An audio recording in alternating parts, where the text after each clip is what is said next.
Day 1, Chapter 3, Renewed Vow. What's going on? Everything fades from Gray's mind like a distant echo, if only for a moment. The world's collapse, his son's kidnapping. A sudden haze erodes the endless darkness with a bright blue, wrapping warmth around Gray's body like a blanket. Flutters of greenery dance about with a fluid grace. His eyes widen, as if staring at the edge of a renewed world. Then, an absolute wall of muscle appears before Gray, their head raised skyward. Their spiky, unbound hair rides the winds looking at their mighty frame. Wait, is that you?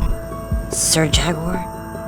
Gray reaches out, his hand much smaller than it was a moment ago. But the man walks off toward a distant light, followed by 4 smaller figures. And then, everything slips. Gray's fingers fall just shy of the glory ahead, as the inviting light dies back down into that unforgiving darkness.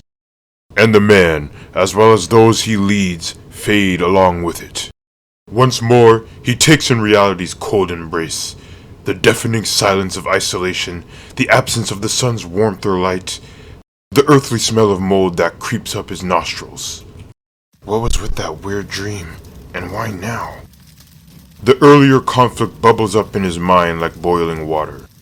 He scans the room for any signs of the enemy, but all he finds is those same scarlet torches burning just outside his cell. Then, he thinks back on the final words Shay delivered before he left. A public execution. If the priest's situation is anything like mine, he might still be alive. His hands worm around in the oppressive grip of his shackles, occasionally yanking at the chains binding him to the bars. They shake and jingle with each movement, but refuse to give way. He mumbles his son's name once. Cosmo. Then another name, one from much earlier in his life. Cora. Yet another, planted in his mind like a seed in fine soil. Sir Jaguar. Gray looks to the ceiling as even older memories begin to surface. Ones buried so far beneath, they threaten to tear at his psyche the instant they surface. The castle dining room fills with a suffocating tension as Trisha's crystal clear eyes laser in on Cora's. Cora, were you really planning on ending your own child? You must understand this is not of my own will. Not another word, Cora. The voice commands. The king's lips seal instantly. However, he turns his head to the side, bringing Trisha's attention back to his ear. She assesses the situation and reflects on his odd behavior. The way his eyes zeroed in on her belly, the way his hand trembled as it held the bottle. The man who became a beacon of strength for his country now stands broken before her, having nearly betrayed his own family. Yet the hint of suspicion in her face softens into something of concern. Then suddenly, she utters something. Pineapples. A simple word, but one carrying a great wave of relief for the king. He nods. Trisha pivots her body to a red button beside the entrance door. It protrudes from the wall as if beckoning the distressed with a promise of rescue. But before she can heed its call... Communicating with a secret code. Clever. Wails of fear begin to blare from the small gadget, reaching even Trisha's ears. Unfortunately for you, however, I have a keen sense for these things. It comes with the territory. That is why I and I alone was chosen to oversee your mission. I'd recognize that shrill voice anywhere, Trisha says. It's Zekray. That's Dr. Zekray to you. And what? Did you just say my voice is sexy? Enough! I bet you're the one putting Cora up to this. Why won't you just leave our family alone? Oh, here we go with family. If you really cared about your child, you wouldn't have had it with a man of Sunfire blood. And now you have a choice to make. Which child child shall you save, and which shall you let die? The ball is in your court. The air in Korra's throat thins as he weighs his options. His eyes land on Trisha's belly. His thoughts race for little Cosmo. No matter how he looks at it, innocent lives lay on the table like bargaining chips, and he is the gambler. His chest tightens with a crushing pressure. How could one who denies their own child of life call himself a man? How could a man who forfeits his innocent subjects call himself a king? Faced with an impossible choice, he tosses his dice. He throws the pill out the window with a sudden, newfound resolve. He then removes the eavesdropping device from his ear and caves it between two fingers. First pressure, then a crack, slow and growing, until finally, the thing crumbles in his fingers. 10 years ago, I made a solemn oath to you. The day our lives became as one, I swore my everything to you. For my life truly does belong to you. Korra. Now that vow has extended to our unborn child, and I will steel myself for the sole purpose of upholding it. As for the young son of Grey, I entrust his safety to you, Great One. He takes her fair hand and echoes his vow from oh so long ago.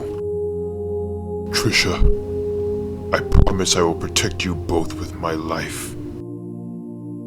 It's all she can do just to look him in the face. Her head lowers as if pulled down by the weight in her heart.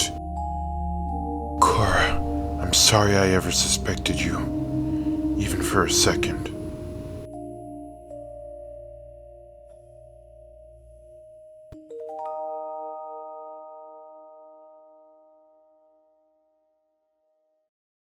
Korra explains to Trisha everything that transpired. As the last rays of light give way to the night sky, chin resting in hand, she ponders the situation. So his execution's only 15 hours away? That's crazy. And what was he thinking bringing his child? The man has a crazy sense of adventure, that's for sure. In any case, I think our first move should be to deploy some of our soldiers. Okay, but do we even know where Grey's being held? Korra's idea halts mid-spark. And then, Korra shakes his head.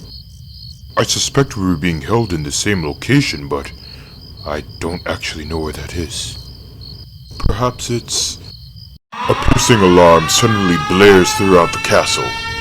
Intruder! Some nutcase is running around the hall screaming the king's name. Another enemy, perhaps? Footsteps rumble below in every corner and crevice of the castle, accompanying the battle cries of 100 men.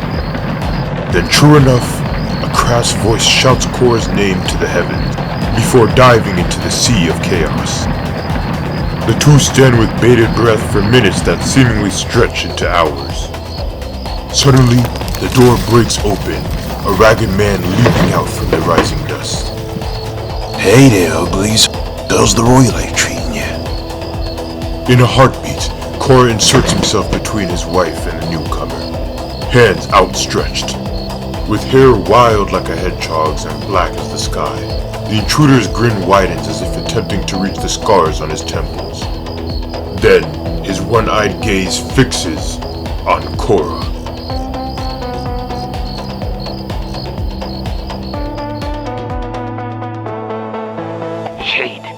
Shade, are you there? I am. What happened, Secret? Bustard aborted the mission. 9 months, and we haven't been able to kill this one pregnant woman? It's unheard of. Guess that child of theirs really does have the devil's luck, huh? The devil's luck, you say? Not likely. Do you think a well-renowned marksman misses every shot by chance? Were the winds ripping us from our prey that day mere weather phenomena? No, I think there's a greater plan at play here. So then, what does that mean for us? Relax. We have forces of our own. one such force is on its way to the Sunfire Castle as we speak. Never mind that for now. There's something else I want you to do for me, but we'll discuss that later. Oh, and one more thing. Hold on to Gray's brat for now. He may still prove to be useful. Don't order me around as if I'm one of your bootlicking lackeys. I am Dr. Zegray, and Well, it appears Nexus is needed after all. Shade turns to a cell behind him.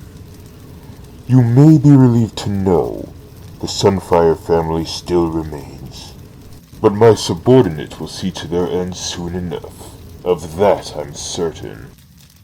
Don't get too confident. His prisoner says.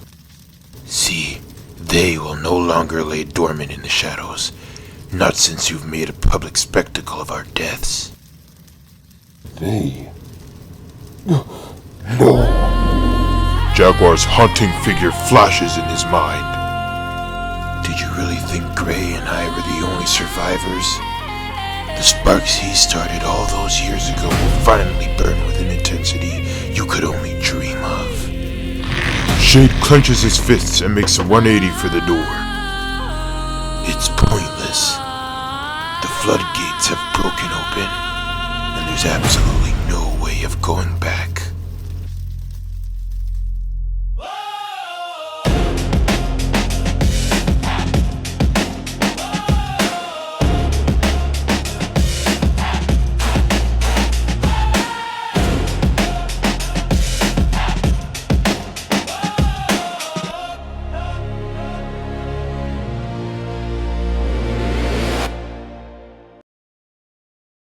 Thank you so much for watching, everyone.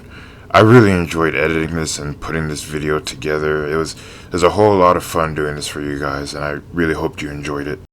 Comment down below a promise that you've made, whether it be to yourself or to someone else, that you consider to be sacred.